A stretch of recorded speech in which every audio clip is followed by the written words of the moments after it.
As Kamala Harris emerges as the Democratic presidential nominee, questions loom over whether she can truly bring change to the U.S. approach in the Middle East. While she has offered some rhetoric about the humanitarian crisis in Gaza, critics argue that her actions, or lack thereof, speak louder than her words. Despite growing pressure from progressives within her party, Harris has largely maintained the status quo set by the Biden administration. This approach has been met with mixed reactions, as some see it as a sign of stability, while others view it as a lack of initiative in addressing ongoing conflicts.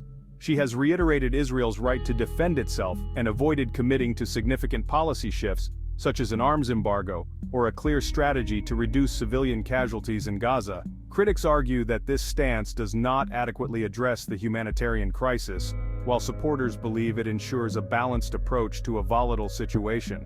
This has left many wondering if Harris is truly capable of addressing the complex and deeply rooted issues in the region. The Middle East remains a challenging arena, requiring nuanced diplomacy and a deep understanding of historical contexts. As the situation evolves, Harris's future actions will be closely scrutinized by both her supporters and detractors. During the Democratic National Convention, Harris faced mounting protests from pro-Palestinian activists who gathered in large numbers outside the venue. They were demanding stronger advocacy for Palestinian rights and an end to the ongoing conflict in Gaza. The activists held signs and banners, chanting slogans that called for justice and peace. However, her response has been cautious and limited. Harris has been careful in her public statements, often choosing her words meticulously to avoid controversy. She declined to allow a Palestinian speaker on the main stage and has been criticized for not taking a firmer stand against Israel's military actions in Gaza.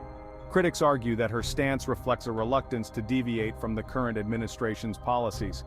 This reluctance to confront the issue head-on has disappointed many who hoped for a more decisive break from Biden's policies. The protesters' frustration was palpable as they felt their voices were not being heard by the political leaders. While Harris has expressed concern for the humanitarian crisis, her actions have not matched the urgency that many in her party desire.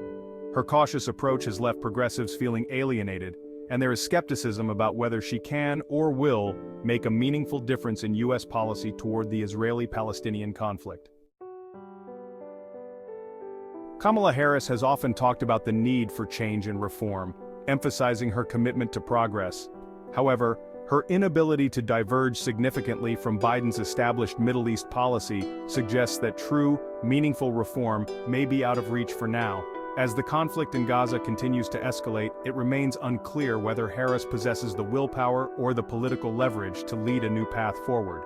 The situation is complex and fraught with historical tensions. For now, her rhetoric remains just that, words without the substantial actions needed to bring about real, tangible change. The world watches and waits to see if her promises will ever translate into reality.